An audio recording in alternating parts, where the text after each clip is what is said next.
नमस्ते। एउटा यस्तो कथाको बारेमा सोचौं त जहाँ एकजना सिद्धको रिसले पुरै 12 वर्षसम्म खडेरी लाग्छ अनि अर्को एकजना सिद्ध आउने बित्तिकै झमझम पानी पर्छ। यो कुनै सामान्य कथा होइन है, यो त दुई शक्तिशाली गुरु र चिलाको कथा हो जसले हाम्रो नेपालको पूरै पहिचानलाई नै एउटा आकार दियो। ल कथा सुरु गरौँ है त। हाम्रो कथा सुरु हुन्छ काठमाडौँ उपत्यकाको एउटा डरलाग्दो सङ्कटबाट। यो कुनै सानोतिनो समस्या थिएन, यो त पुरै 12 वर्ष लामो खडेरी थियो। एकछिन सोच्नुस् त, यदि पुरै 12 वर्षसम्म पानीको एक थोपा पनि परेन भने के होला? सोच्दा पनि आँगै सिरिङ्ग हुन्छ, होइन त? तर काठमाडौँ उपत्यकाको लागि यो कुनै काल्पनिक प्रश्न थिएन। पौराणिक कथाहरूलाई मान्ने हो भने यो त एउटा भोगेको विनाशकारी सत्य थियो। 12 वर्ष लामो खडेरी र त्यसले ल्याएको अनिकालले पूरै उपत्यकालाई तहसनहस नै पारेको थियो रे। आखिर यस्तो डरलाग्दो खडेरी किन लाग्यो त? के थियो कारण? यो कुनै प्राकृतिक घटना थिएन। यसको पछाडि थिए एकजना यति शक्तिशाली सिद्ध जसको रिसले मौसमलाई नै आफ्नो मुठीमा पार्न सक्थ्यो।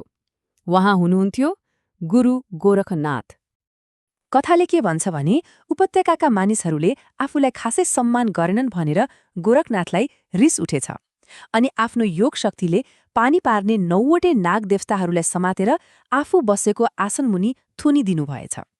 अब जबसम्म नागहरू थुनिन्छन् पानी पर्ने त कुरै भएन नि, होइन र? अब गोरखनाथको जन्मको कथा पनि उहाँको शक्ति जस्तै अचम्मको छ। एकजना सिद्धले सन्तान नभएकी महिलालाई आशीर्वाद भनेर खरानी दिनुभएछ, तर ती महिलालाई विश्वास नलागेर त्यो खरानी गोबरको ठुप्रोमा फ्याँकिदिएछिन्। ठ्याक्कै 12 वर्षपछि ती सिद्ध फेरि आउँदा त्यही गोबरको थुप्रोबाट एउटा तेज भएको बालक निस्किए। हो, तिनै बालकको नाम गोरखनाथ राखियो र उनलाई शिष्य बनाउने गुरु थिए उही सिद्ध मच्छिन्द्रनाथ। अब हेर्नुस्, चेलाको रिसले यत्रो सङ्कट आयो भनेपछि समाधानको लागि कसलाई गुहार्ने त? पक्कै पनि गुरुलाई नै। ल अब भेटौँ वर्षाका देवता अनि गोरखनाथका आफ्नै गुरु मत्स्येन्द्रनाथलाई। मत्स्येन्द्रनाथको जन्मको कथा त झन रहस्यले भरिएको छ। भनिन्छ नि, भगवान शिवले पार्वतीलाई योग र अमरत्वको रहस्यबारे गोप्य कुरा भन्दै हुनुहुन्थ्यो रे। त्यही बेला एउटा माछाले त्यो सबै ज्ञान लुकेर सुन्यो अनि त्यही दिव्य ज्ञानले गर्दा त्यो माछा एउटा सिद्ध पुरुष बन्यो। माछाबाटै जन्मिएकाले उहाँको नाम मत्स्येन्द्रनाथ रहन गयो, जसको अर्थ हुन्छ माछाको मालिक। अब उपत्यका त अनिकालले सिद्धि नै लाग्यो अनि एउटा साहसी योजना बनाइयो। योजना के थियो भने यदि चेलाले मान्दैन भने उसको गुरुलाई नै उपत्यकामा लिएर आउनुपर्छ। त्यसपछि भक्तपुरका राजा नरेन्द्र देव र एकजना तान्त्रिक बन्धुदत्त आचार्य आफ्ना जनतालाई बचाउन एउटा लामो र निकै गाह्रो यात्रामा निस्किए। उहाँहरू भारतको कामरूप कामाख्यासम्म पुग्नुभयो र धेरै कोसिस गरेपछि बल्ल मत्स्येन्द्रनाथलाई काठमाडौँ उपत्यकासम्म ल्याउन सफल हुनुभयो।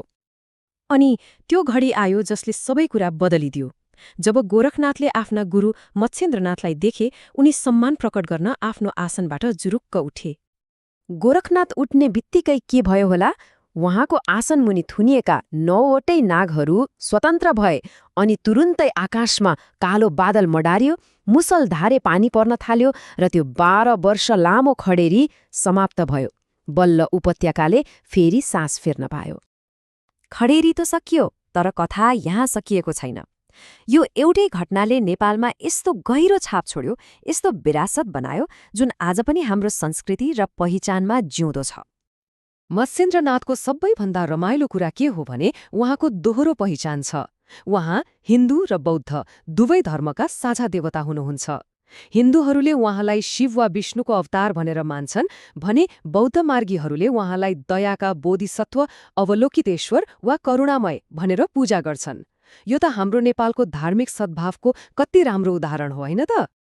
उहाँकै सम्मानमा ललितपुरमा मनाइने रातो मच्छिन्द्रनाथको जात्रा नेपालकै सबैभन्दा लामो जात्रा मानिन्छ। 32 हात अग्लो रथ बनाएर उहाँको मूर्तिलाई पूरै शहर घुमाइन्छ। अनि जात्राको अन्त्यमा हुन्छ भोटो जात्रा, जहाँ एउटा एकदमै बहुमूल्य भोटो देखाइन्छ। यो भोटोको कथा पनि रोचक छ। कर्कुटका नागले एकजना किसानलाई दिएको रे, जुन पछि हरायो। आजसम्म पनि यसको सक्कली मालिक म हुँ भनेर प्रमाणसहित कोही आएको छैन। अब गोरखनाथको प्रभावको कुरा गरौँ। उहाँको प्रभाव पनि नेपालको पहिचानसँग एकदमै गहिरो गरी जोडिएको छ। गोर्खा जिल्लाको नाम उहाँकै नामबाट आएको हो। हाम्रा वीर गोर्खालीहरूको युद्धको नारा जय गोरख पनि उहाँलाई नै सम्झेर लगाइन्छ। उहाँ त नेपालको राज्य संस्थाको संरक्षक देवता पनि हुनुहुन्थ्यो र पुराना सिक्काहरू हेर्ने हो भने श्री श्री श्री गोरखनाथ भनेर लेखेको पनि भेटिन्छ। अनि यो भनाइ जाग मचिन्द्र गोरखायो सुन्नुभएकै होला। यसले गुरु र चेलाको सम्बन्ध कति गहिरो थियो भनेर देखाउँछ। कथा के छ भने एकचोटि मच्छिन्द्रनाथ सांसारिक मोहमा फस्नुभएछ र आफ्नो योग साधना नै बिर्सिनुभएछ।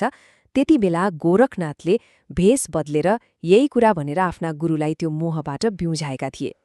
मौसमलाई नै आफ्नो काबुमा राख्ने, मोहबाट मुक्त गराउने। सोच्नुस् त, आखिर यी सिद्धहरूसँग यस्तो शक्ति आयो कहाँबाट? यो बुझ्नलाई हामीले सिद्ध भनेको के हो त्यो रहस्यमय कन्सेप्टलाई नै बुझ्नुपर्छ। ल सुन्नुस्, सिद्ध पुरुष भनेको त्यस्तो व्यक्ति हो जसले कडा तपस्या र योग साधना गरेर आफ्नो मन र सबै इन्द्रियहरूमाथि पुरै कन्ट्रोल गर्न सक्छ र यही कन्ट्रोलबाट उनीहरूले अलौकिक शक्तिहरू पाउँछन्, जसलाई सिद्धि भनिन्छ।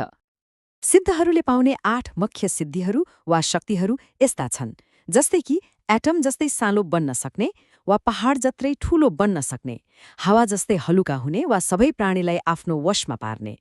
सोच्नुस् त, कस्तो अचम्मको क्षमता! ल, अब फेरि कथाको मुख्य कुरामा फर्कौं है। के साँच्चै एउटै मान्छेसँग पानी रोक्ने र अर्कोसँग त्यही पानीलाई फेरि वर्षाउने शक्ति हुन सक्छ त? र जाँदा जाँदै एउटा प्रश्न छोडेर जान्छु, के यस्ता अलौकिक शक्तिहरू र सायद यस्ता सिद्ध पुरुषहरू आजको दिनमा पनि कतै होलान् त? एकपटक सोचेर हेर्नुहोला।